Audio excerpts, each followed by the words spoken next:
المكين الرؤوف الرحيم أما بعد فأعوذ بالله من الشيطان الرجيم بسم الله الرحمن الرحيم إنما يريد الله ليذهب عنكم الرجس أهل البيت ويطهركم تطهيرا صدق الله العظيم وصدق رسوله النبي الكريم۔ میرے نہایت ہی واجب الاحترام جناب محترم المقام صاحبزادگان، جناب قبلہ صوفی اصغر چشتی صاحب، جناب قبلہ خواجہ غلام سرور شاہ صاحب اور دیگر مہمانان گرامی قدر، السلام علیکم ورحمۃ اللہ وبرکاتہ۔ آج ہم الحمدللہ جناب محترم المقام حضرت قبلہ غلام جیلانی شاہ رحمۃ اللہ علیہ کے سالانہ عرس کے موقع پر آج ہم اکٹھے ہوئے ہیں۔ یقیناً آپ میں سے ہر کوئی جناب محترم مقام خواجہ غلام جیلانی شاہ رحمۃ اللہ علیہ کو ہر کوئی جانتا ہے، ہر کوئی کسی نے دیکھا ہے۔ کوئی ایسا شخص نہیں ہے جو ان کی زیارت نہ کر سکے، سب نے زیارت کی ہے۔ میں نے اپنے مشاہدے میں بھی ان کو دیکھا۔ جب میرا اکثر اس جمعے کی مجلس میں آنا ہوتا ہے تو جب میں پہنچتا ہوں نیچے کوئی بندہ نہیں ہوتا تو میں اوپر چڑھ جاتا ہوں۔ وہاں خواجہ غلام سرور شاہ صاحب اور خواجہ غلام جیلانی شاہ چشتی رحمۃ اللہ علیہ لنگر پکا رہے ہوتے تھے، جناب محترم مقام ہانڈی پکا رہے ہوتے تھے، جناب قبلہ غلام جیلانی شاہ بارود رحمۃ اللہ علیہ وہ روٹیاں پکا رہے ہوتے تھے۔ تو یقین جانے ان کے اندر محبت، اتنی محبت تھی کہ وہ جب میں چڑھتا تھا اوپر وہ روٹیاں جب ہاتھ میں تھی تو وہ آٹا نہیں چڑھاتے تھے، اٹھ کے کھڑے ہو کے ملتے تھے۔ اتنی محبت، اتنا پیار۔ پھر وہ جیسے ان کا انداز ہوتا ہے، پیار ہوتا ہے، وہ ایسے کر کے پوچھتے تھے۔ اگر ان کی دکان کے سامنے سے گزر جائے، بیٹھے ہو ان کو دیکھا تو وہ کرسی پہ کھڑے ہو جاتے ہیں، ایسے محبت بھرے انداز سے وہ دیکھتے تھے۔ اللہ تعالیٰ ان کے درجات بلند فرمائے۔ آج ان کی سارے ثواب اور ان کے عرس مبارک کی تقریب ہے۔ سب سے پہلے اول درود شریف پڑھا جائے، پھر اس کے بعد سورہ فاتحہ پڑھا جائے، پھر درود پاک پڑھا جائے، مل کر ان کے لیے دعا کرتے ہیں۔ بسم اللہ الرحمن الرحیم، اللہم صلی علی سیدنا مولانا محمد وعلی آلہ وصحبہ وبارک وسلم۔ بسم اللہ الرحمن الرحیم، الحمدللہ رب العالمین، الرحمن الرحیم، مالک یوم الدین، ایاک نعبد و ایاک نستعین، اہدنا الصراط المستقیم صراط الذین انعمت علیہم غیر المغضوب علیہم ولا الضالین، آمین۔ اللہم صلی علی سیدنا مولانا محمد وعلی آلہ وصحبہ وبارک وسلم۔ میں جناب محترم مقام سے درخواست کروں گا ان کے لیے دعائیں اجازت ہے۔ اللہم صلی علی سیدنا مولانا محمد وعلی آلہ وصحبہ وبارک وسلم۔ یا رب العالمین، آج ہم قبلہ خواجہ غلام جیلانی شاہ چشتی رحمۃ اللہ علیہ تعالیٰ کی یاد میں اور ان کے عرس پاک کی مجلس سے بیٹھے ہیں، ان کے سوال ثواب کے لیے میرے اللہ جو کچھ پڑھا گیا ان کی بارگاہ میں پیش کرتے ہیں، قبول و منظور فرما۔ یا اللہ قبلہ غلام جیلانی شاہ صاحب کے درجات بلند فرما۔ یا اللہ ان کی قبر کو بقائے نور فرما۔ اے اللہ ان کے جو ساتھی آئے ہیں ان کو بھی اسی طرح محبت سے نواز، میرے مالک رحم فرما، کرم فرما۔ صلی اللہ علی حبیبہ محمد وآلہ وصحبہ وسلم۔ حضرات گرامی، میں نے بطور عنوان ایک آیت کریمہ آپ کے سامنے تلاوت کی ہے، جس میں ارشاد فرمایا اہل بیت کو خطاب ہے۔ اللہ تعالیٰ اہل بیت کو براہ راست خطاب کر رہا ہے۔ فرمایا انما یرید اللہ لیذھب عنکم الرجس۔ اہل بیت، اللہ یہ چاہتا ہے، اللہ کا یہ ارادہ ہے، اللہ کا یہ ارادہ ہے کہ آپ سے عنکم الرجس، آپ سے جو رجس ہے، جو گناہ ہے، جو کچھ ہے، وہ اس کی گرد سے بھی اللہ تعالیٰ آپ کو پاک و صاف کرے۔ جو گناہ جو کچھ بھی ہے اس کی گرد سے آپ کو اللہ تعالیٰ محفوظ کر لے. اب میں ایک ترجمہ کیا جاتا ہے، میرا اس سے اتفاق نہیں ہے. جو علماء ترجمہ کرتے ہیں میرا اس سے اتفاق نہیں ہے، نہ میں کر سکتا ہوں، میرا ایمان نہیں اجازت دیتا. ترجمہ یہ نہیں، یہ جو آپ کر رہے ہیں کہ اے اہل بیت آپ میں سے جو گناہ ہے اس کی رجس سے آپ کو پاک کر دیا ہے، یہ ترجمہ نہیں بنتا. نہ یہ کر سکتے ہیں، نہ جس کے اندر ایمان ہے وہ کر سکتا ہے. لوگ یہ کہتے ہیں کہ انبیاء کرام معصوم ہیں. میں نے پوچھا، انہوں نے بتایا کہ انبیاء کرام معصوم ہیں. تو میں نے کہا اہل بیت کے بارے میں، انہوں نے کہا یہ محفوظ ہے. میں نے کہا میرا آپ سے یہ اتفاق نہیں بنتا. جس طرح اللہ نے انبیاء کو معصوم بنایا، اسی طرح اللہ نے پنج پاک کو بھی معصوم بنایا. جس طرح اللہ نے پیغمبروں کو گناہوں سے پاک پیدا کیا ہے، اسی طرح اللہ نے اس پنج پاک کے گھرانے کو بھی اللہ نے معصوم پیدا کیا ہے. اگر یہ کہا جائے کہ ان سے ہر گناہ کی رجس دور کر دی جائے تو اس سے بھی ثابت ہوتا ہے کہ جیسا گناہ ہے تو تبھی کو اللہ کہہ رہا ہے. نہیں، یہ مطلب نہیں ہے.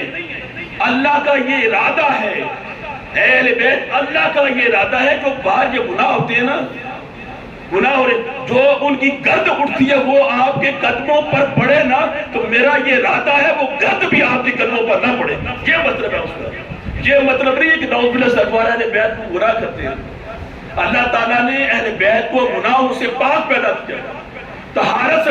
وَيُطَهِّرُكُمْ تَطْهِيرًا، اللہ نے مقام تطہیر پر اہل بیت کو لا کھڑا کیا ہے کہ کائنات میں اس مقام پر کوئی بھی نہیں.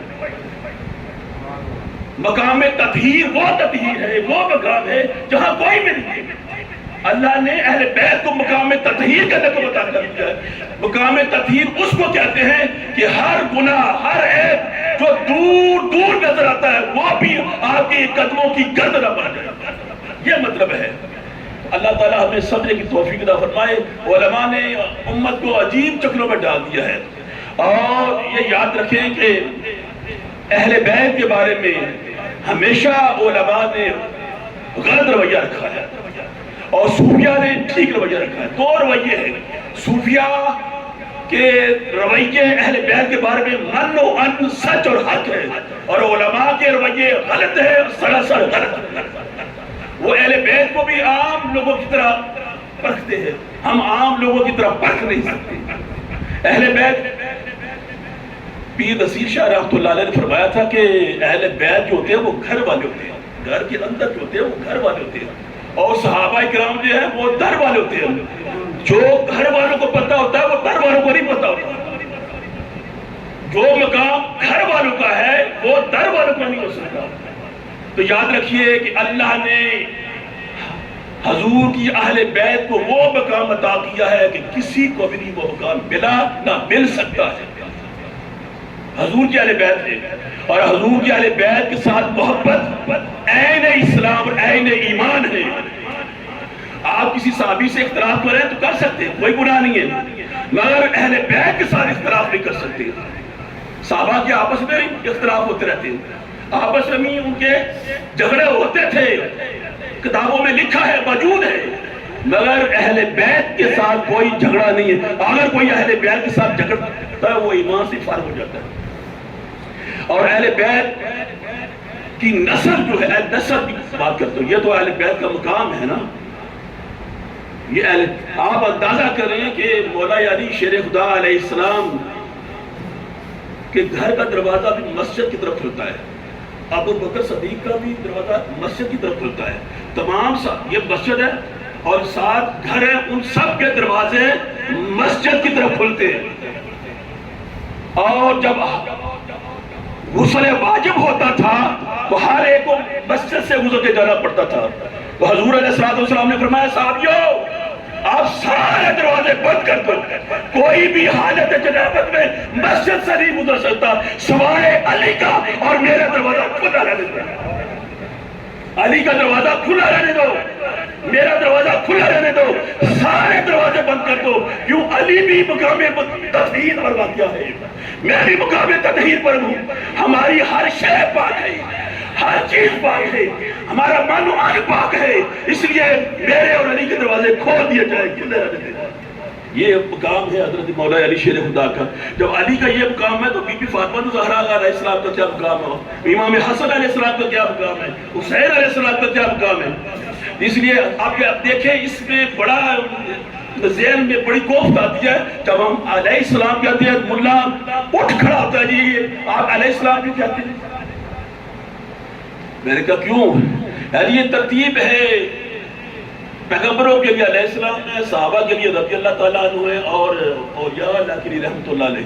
میں نے کہا قرآن الحمد سے لے کر بنداس تک مجھے بتاؤ کوئی ترتیب نہیں اس پہ، کہیں نہیں لکھا ہوا. یہ یاد رکھیے علیہ السلام تمام مفسرین نے، تمام صلحاء نے، پیر میر علی شاہ صاحب سے لے کر دادا علی حجویری تک سب نے علی کو علیہ السلام لکھا ہے.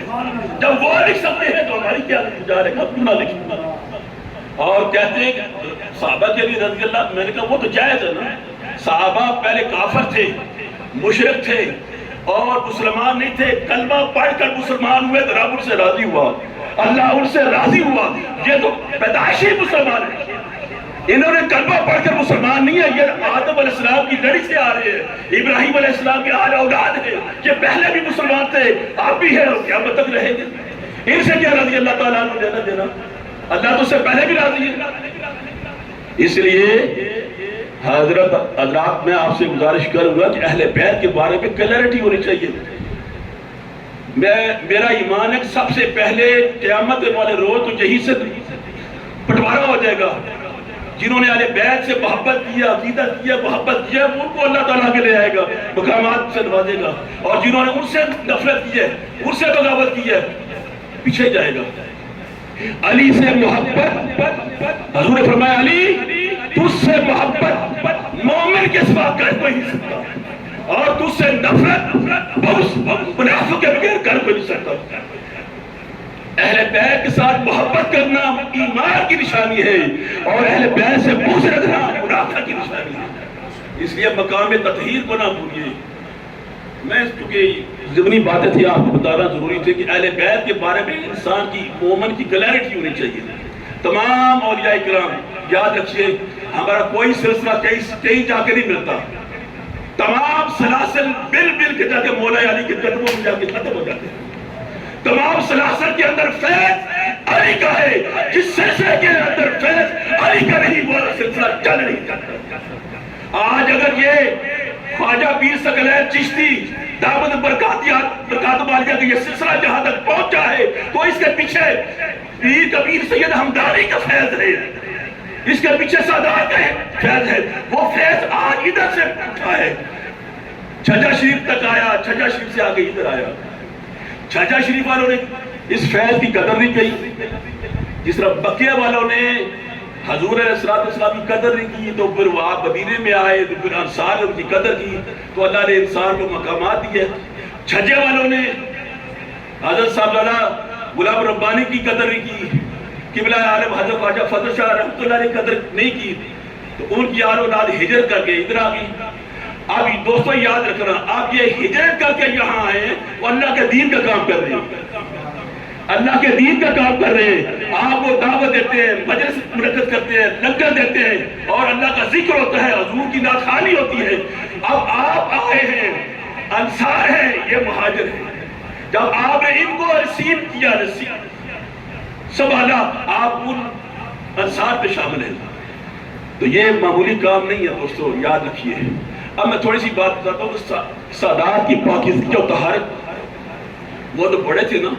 میں پیر سید میر کبیر علی ہمدانی رحمۃ اللہ علیہ بات کرتا ہوں. آپ جس ممبر پر بیٹھ کے خطبہ دیتے ہیں وہ ممبر تھوڑا زمین سے اونچا ہے، اوپر بیٹھ کے خطبہ دیتے ہیں. ایک بندہ سامنے بیٹھا، اس کے دل میں یہ بات آئی، سامنے تو تھلے پا لیا تھا، اتنی اونچی بیٹھ کے خطبہ دیتے میں یہ خیال ہے. میر کبیر علی رحمۃ اللہ علیہ نے دیکھا اس کے دل میں گڑبڑ ہے. آپ نے اشارہ کیا زمین کو، یہ اشارہ کیا زمین کو اٹھا کر اپنے ممبر کے برابر لے آئے، زمین کو اٹھا کر اپنے ممبر کے برابر لے آئے، کہا آپ تو خوش ہونا، سادات اگر چاہیں اس طرح بھی کر سکتے ہیں، یہ اس بندے کے دل کے اندر خرچ پیدا ہو رہی ہے، سانو تھلے بٹایا آپ چڑھ کے تبلیغ کر رہے ہیں۔ تو پھر میر کبیر علی رحمۃ اللہ علیہ نے وہ کر کے دکھایا جو اس کو دکھا، یہ طہارت کا نتیجہ ہے۔ اور یاد رکھیے ایک بات، ولایت جو ہے نا، ولایت یہ سیدہ کائنات فاطمہ الزہرا علیہ السلام اللہ کی نسل کا خاصہ ہے اور کسی نسل کا خاصہ نہیں۔ جہاں جہاں سیدہ بطول کا خون جائے گا، ولایت اسی خون میں رچی بچی سے جائے گی۔ اگر غیر سید سے کوئی ولی بنتا ہے نا تو وہ خود ولی نہیں بنتا، کسی سید کا فیض ہوتا ہے، کسی سید نے فیض دیا ہوتا ہے وہ ولی بن جاتا ہے، خود وہ ولی نہیں بنتا۔ تو ولایت اہل بیت کا ایک خاصہ ہے جو جسے چاہے عطا کر دے دے دے۔ امام اعظم رحمۃ اللہ علیہ ساری زندگی پڑھ کے فقہ پڑھاتے رہے، اور آخر امام جعفر صادق کے 2 سال گئے تب امام اعظم بنے۔ وہ کہتے ہیں اگر واللہ خدا کی قسم اگر میں امام اعظم کے امام جعفر صادق کے پاس نہ بیٹھتا امام اعظم ہلاک ہو جاتا۔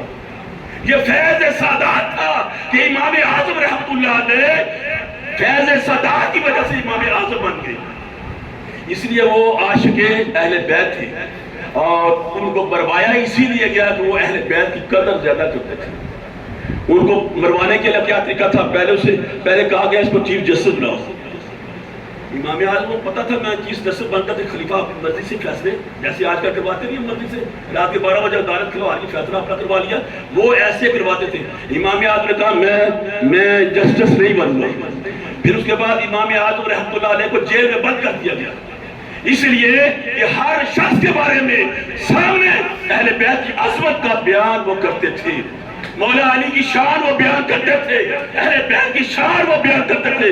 خلیفہ تھے وہ برداشت نہیں کرتے تھے، انہوں نے جیل میں بند کر دیا، امام اعظم جیل کے اندر وفات پا گئے۔ یہ سزا تھی اہل بیت کے ساتھ محبت کرنے کی۔ اور آپ دیکھیے امام مالک، سنیے امام مالک رحمۃ اللہ علیہ، انہوں نے 2 سال امام باقر کی صحبت میں گزارے، اگر وہ امام باقر کی صحبت میں نہ آتے تو امام مالک وقت کا امام بن سکتا ہی نہیں۔ اس لیے یہ سارے جو امام بڑے بڑے آپ کو نظر آتے ہیں نا، بڑے بڑے کلوں کے نظر آتے ہیں، بڑی بڑی تصنیفوں کے آتے ہیں، سیدوں نے تو کوئی کتابیں نہیں لکھی، سید تو صرف توجہ سے سب کچھ پار کر دیتا ہے، توجہ سے سارا کچھ دے دیتا ہے، اور جو کچھ امام اعظم سے کسی نے پڑھا ہے وہ امام جعفر صادق کا ہی پڑھایا ہوا ہے، جس نے امام مالک سے پڑھا ہے وہ امام باقر ہی نے پڑھایا ہے۔ یہ فیضان تھا ان اماموں کا۔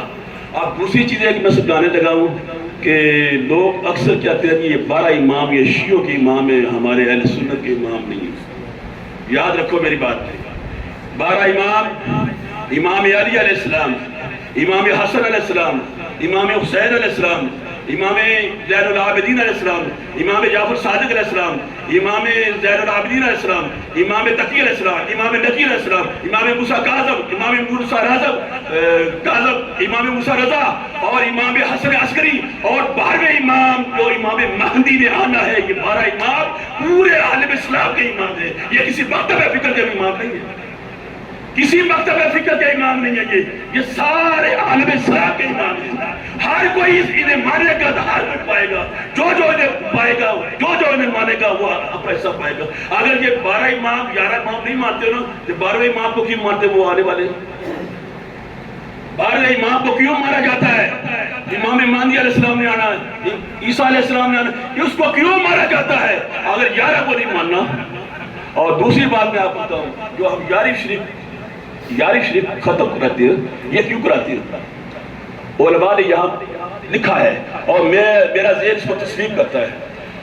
حضور سیدنا غوث اعظم رضی اللہ تعالیٰ عنہ ہر ماہ کی یاری شریف دیا کرتے تھے، لیکن انہوں نے بیان کچھ نہیں کیا، بتایا نہیں، لیکن تخریج اور توجیہ جو بیان کی گئی ہے اس لیے کہ 6 امام عباسیوں نے شہید کیے تھے اور 5 امام بنو امیہ نے شہید کیے تھے، یہ 11 امام شہید تھے، یہ غوث اعظم کے جد اعلیٰ تھے، باپ دادا تھے، باپ دادا کا ختم ہر کوئی دلاتا ہے۔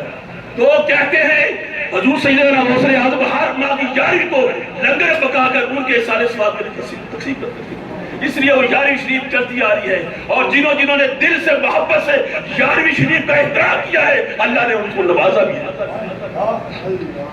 اب میں طہارت کی بات کرتا ہوں، میں تھوڑی سی اپنی چھجا شریف کی بات کرتا ہوں جو ہم نے اپنی آنکھوں سے دیکھی ہے کہ ایک دفعہ ایک مولوی صاحب سادہ سرکار رحمۃ اللہ علیہ کو ایک مرغا لے کے آئے دیا، تو سادہ سرکار نے کہا مولوی صاحب یہ لے جو ٹیلر ماسٹر خواجہ غلام ربانی شاہ رحمۃ اللہ علیہ کے والد محترم، کہا ٹیلر ماسٹر کے پاس لے جاؤ، وہ ذبح کریں گے۔ آگے سے اس نے جواب دیا میں پڑھا لکھا ہوں، میں نماز پڑھتا ہوں، میں قرآن پڑھتا ہوں، میں ذبح کر لیتا ہوں۔ انہوں نے جواب دیا پلیتا میں تو کیا کیا ٹیلر ماسٹر کو لے جاؤ، اس سے کیا ثابت ہوتا ہے؟ نمازیں پڑھنے سے بندہ پاک نہیں ہو جاتا، قرآن پڑھنے سے پاک نہیں ہو جاتا، یہ ولیوں کی جو صحبت میں بیٹھتا ہے پاک ادھر سے ہوتا ہے۔ وَيُزَكِّيهِمْ وہ تزکیہ نفس کرتے ہیں۔ کہا ٹیلر ماسٹر کے پاس لے جاؤ تو پتا چلا تو پلیت ہے، ٹیلر ماسٹر پاک ہے، یہ اس نسل سے ہے، پیر کبیر سید حمدانی کی نسل میں سے ہے، یہ نسل پاک ہے، اس لیے ان کے ہاتھ کا ذبح کیا ہوا پاک ہے، تو پلیت ہے۔ آپ نے ان کو پلیت کہا۔ جو نسل پاک ہوتی ہے وہ پاک ہوتی ہے، وہ ازل سے لے کر آخر قیامت تک پاک ہونا ہے۔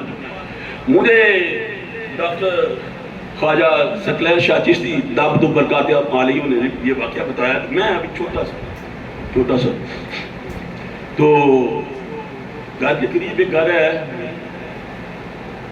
اس کا نام ہی ہونا بتایا مجھے یاد نہیں رہا، تو وہ بیمار ہے، اس کا بیٹا کالا خان نام یاد ہے بیٹے کا، عالم نظام کئی دنوں سے عالم نظام کبھی ایک ہاتھ ہلتا ہے، کبھی ایک لات ہلتی ہے، ڈیڈ باڈی پڑی ہوئی ہے، جان نکل نہیں رہی۔ آخر کالا خان ان کے والد محترم کے پاس آئے، حضرت صاحبزادہ غلام ربانی شاہ رحمۃ اللہ علیہ کے پاس کہنے لگے کہ ہم نے بڑی دعائیں کی، بڑے صدقے دیے، بڑا کچھ کیا ہے، جان نہیں لے کے ہوئی، تو کیا کریں؟ تو خواجہ ثقلین صاحب فرماتے ہیں کہ مجھے میرے والد صاحب نے کہا جاؤ اپنی والدہ سے کہو جو ختم قادریہ پڑھتے ہیں وہ ساری چیزیں لے آؤ، اور اس کا لا کے حلوہ کہو، ہم اس وقت تک ختم قادریہ پڑھیں گے۔ اب وہ کہتے ہیں ختم قادریہ اتنا لمبا ہے کہ 3 بندے پڑھے تو گھنٹہ ایک لگتا ہے، یہ ہے یہ بس گھنٹہ لگ جاتا ہے۔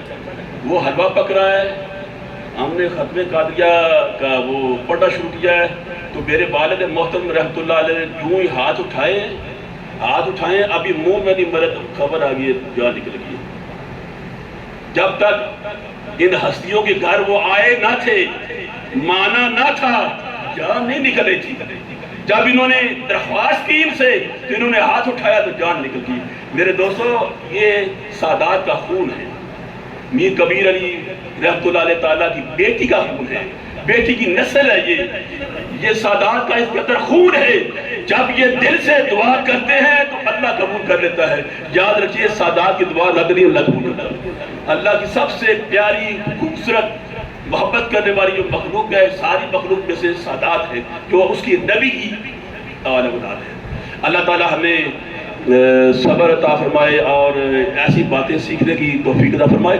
آپ لوگ خوش نصیب ہیں، صاحب آپ لوگ خوش نصیب ہیں کہ چھجے والے یہاں آ گئے ہیں، آپ کی محفلوں میں بیٹھتے ہیں۔ یہ چھوٹی موٹی اس کو نہ سمجھیں، یہ اللہ اس کا بڑا اجر رکھا ہوا ہے۔